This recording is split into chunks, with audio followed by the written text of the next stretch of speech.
자, 오늘은 현충일입니다. 자, 현충일을 맞이해서요. 저는 6.25 때 숨진 한 학도병의 이야기를 좀 하고자 합니다. 이욱은 학도병이라고 그 서울 동성중학교 3학년이었습니다. 근데 그는 학도병으로 자원 입대해서요. 이제 부산을 지키는 교두보 전투, 그 중에서도 포항 전투에 투입이 되었습니다. 자, 포항은 지도상으로 보면 동해에서 부산 쪽으로 내려가는 그 입구에 있잖아요.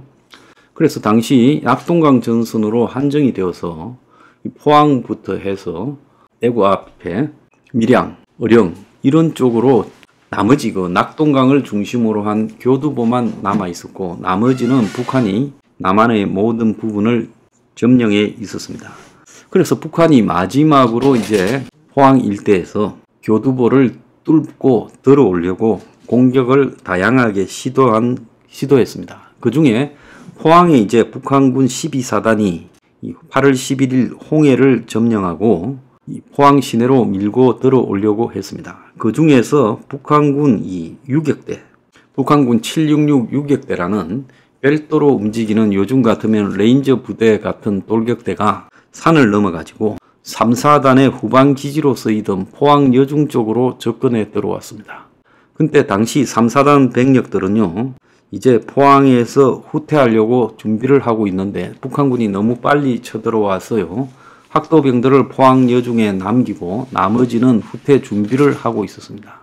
요즘 입장에서 보면 최전선의 중고등학생 학도병들을 남기고 있다. 이 말이 안 되는 이야기죠. 어쨌거나 당시는 그럴 수밖에 없었습니다. 그럼 포항 여중에 남아있는 학도병들이 숫자나 많았냐? 나름 조직 체계도 제대로 못 갖춘 상태에서 자기들끼리 대장을 임명하고 71명이 남아 있었습니다. 이 71명이요, 8월 11일 하루 동안 포항 여중을 갖다가 방어선으로 해서 북한군 유격대 수백 명과 싸웠어요. 자, 그들이 시간을 하루 벌어주는 동안에 3, 4단은 다 철수하고 그로부터 일주일 있다가 포항을 재탈환할 수 있게 되었습니다. 이 71명은요, 43명이 전사했고 4명이 실종이 되었고 13명이 포로로 잡혔습니다. 그래서 대부분이 전사하거나 포로가 되거나 실종되고 다 죽고, 거의 다 죽고 끝이 났죠.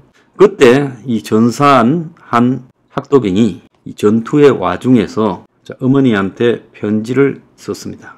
이 편지는요, 이욱은 학도병이 전사를 했고 그 시신을 나중에 국군이 다시 포항을 탈환해서 수습하는 과정에서 옷 속에 수첩에서 핏자국으로 얼룩져서 발견됐습니다. 자, 그 편지 내용을 말씀드리겠습니다. 하루 전날인 8월 10일에 편지를 썼습니다. 1950년 8월 10일 회청. 어머니, 나는 사람을 죽였습니다. 그것도 돌담을 하나를 사이에 두고 10여 명 정도를 죽였습니다. 특공대원과 함께 수류탄이라는 무서운 폭발 무기를 던져 일순간에 죽이고 말았습니다.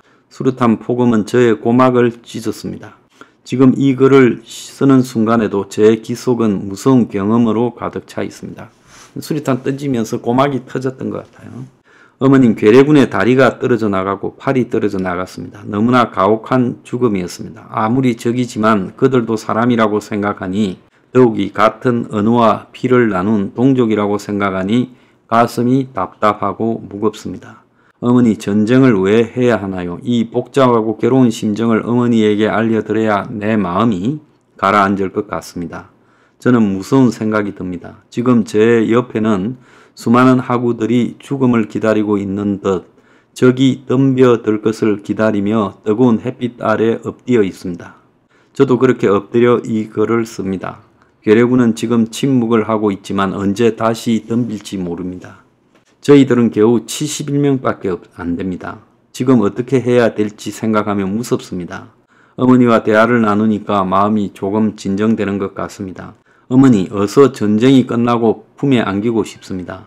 어제는 내복을 제 손으로 빨아 입었습니다. 비는 나는 청결한 내복을 입으면서 한 가지 생각을 했습니다. 어머니가 빨아주시던 백옥 같은 내복과 제가 빨아 입은 그다지 청결하지 내복의 의미를 말입니다. 그런데 어머니, 저는 그 내복을 갈아입으면서 왜 수의를 생각했는지 모릅니다. 어쩌면 오늘 제가 죽을지도 모릅니다. 저 많은 적들이 저를 살려두고 물러날 것 같지 않으니까 말입니다. 어머니 죽음이 무서운 것은 결코 아닙니다. 어머니랑 형제들도 다시 한번 못 만나고 죽을 생각을 하니 죽음이 약간 두렵다는 말입니다. 하지만 저는 살아가겠습니다. 꼭 살아서 돌아가겠습니다. 왜 제가 죽습니까? 제가 아니고 제 좌우에 엎드려 있는 하구가 제 대신 죽고 저만 살아가겠다는 뜻은 절대로 아닙니다. 천주님 저희 어린 하구들을 불쌍히 여길 것입니다. 어머니 이제 겨우 마음이 안정이 되는군요. 저는 꼭 살아서 다시 어머니 곁으로 달려가겠습니다. 웬일인지 문득 상추 쌈이 먹고 싶습니다. 자, 옹달샘에 이가 시리도록 차가운 냉수를 한없이 들이키고 싶습니다. 아, 놈들이 다시 다가오는 것 같습니다. 살아서 다시 또 쓰겠습니다. 어머니 안녕. 안녕이 아닙니다. 다시 쓸 테니까요. 그럼. 이렇게 이 편지는 끝났습니다. 이 학도병은 결국 어머니에게 다시 편지를 쓰지도 못하고 숨졌습니다. 자, 중학교 3학년의 나이, 고작 15 안팎의 나이에 총을 들고 나라를 지키겠다고 71명의 동료들과 함께 싸우다 죽었습니다. 이 학도병 이야기는 영화 포화 속으로 속에서 잘 나타나 있습니다. 그 영화 포화 속으로는 포항여중 전투에서 숨지고 포로가 된 학도병 이야기를 소재로 하고 있습니다. 자, 이욱은 학도병에 붙이지 못한 편지는 작년에 서울에서 한 공원에 조형물로 그 편지의 내용이 일부 새겨져서 만들어져 있습니다. 자, 이들은 전쟁이 일어난 처음에는 군대 전투에 투입되지 않았고 유용품 전달이나 부상병 치료 같은 심부름을 했는데 서울이 함락되고 포항까지 밀려 내려가서 병력 자원이 부족하자 이 포항여중 전투를 이들에게 맡기고 군은 빠져나갔습니다. 자, 그래서 학도병이 북한의 최정예 유격대와 싸우는 동안에 국군은 후퇴해서 병력을 재정비하고 다시 포항을 탈환한 거죠. 자, 그런데 당시 학도병이 얼마인지 숫자도 제대로 집계가 나 있지 않지만 약 28,000여 명의 학도병이 전쟁에 자원 참여했고 그리고 전사자가 지금 수천 명입니다. 그런데 아직 이 학도병에 대한 전사자 숫자도 제대로 파악되지 못하고 있습니다. 경북 포항 현장에는 이 학도병 의용군 전성기념관이라는 것이 만들어져 있습니다. 군인도 아니고 중학교 3학년 학생이 6.25 때 나라를 살리겠다고 학도병으로 들어가고 그래서 그들이 전투에 투입되고 그들이 희생으로 12시간의 시간을 벌어주었습니다. 자, 그런데 포항뿐만 아니라 하동의 화개장터 전투에서도 학도병이 투입이 됐어요. 그래서 북한군의 육사단이 1000명이나 되는 병력을 가지고 지금 전차, 장갑차 등을 가지고 진주를 함락하고 이제 서부 경남 일대를 정복하려고 했습니다. 그러니까 포항 전투가 벌어지기 전에 이야기겠지요. 7월 25일입니다. 6.25 한 달 뒤에요.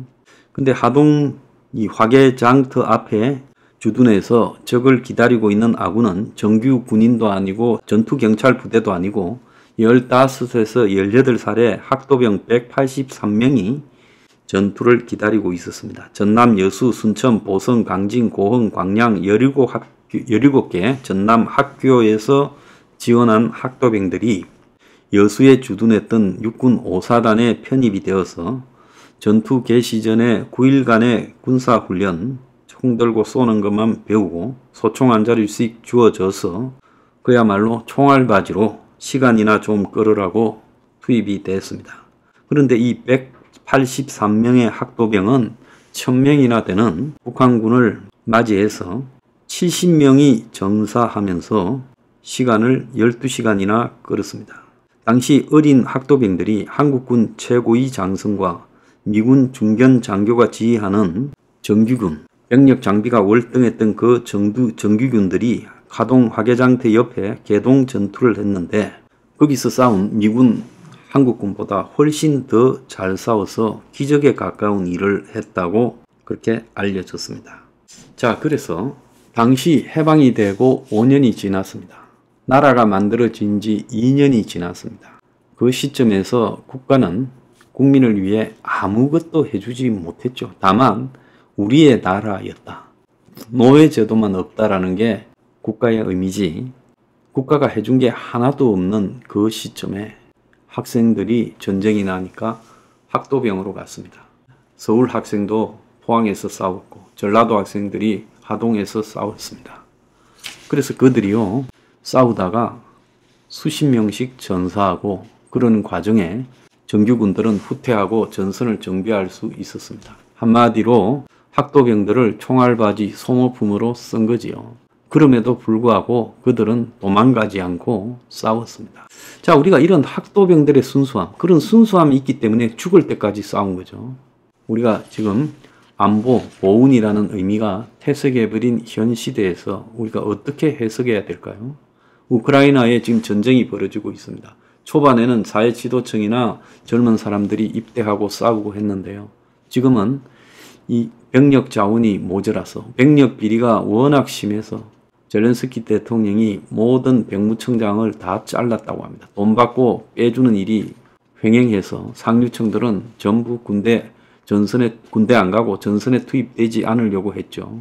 그리고 또 돈 없는 중산층 이하 사람들은 루마니아로 강을 넘어서 도망을 갑니다. 그런 강을 갖다가 넘는 걸 안내해 주는데 몇백만 원씩 받았다고 합니다. 자, 그 도망가는 과정에서 광물에 빠져서 수십 명이 죽었다고 합니다. 이런 오늘날 우크라이나의 현실, 자, 한국에 대비시켜 보면 지금 전쟁이 나면 학도병에 자기 자식이 가도록 허용하는 부모가 있을까요? 그리고 학도병으로 자원 입대하는 학생들이 있을까요? 그걸 넘어서 지금 현역병으로 가 있는 군인들조차도 제대로 싸울까요? 군의 지휘관들은 끝까지 모범적으로 지휘를 할까요? 우리가 6.25 때 벌어진 이 기적과도 같은 학도병들의 이야기들을 정말 우리 국민들이 되새겨야 될 것으로 봅니다.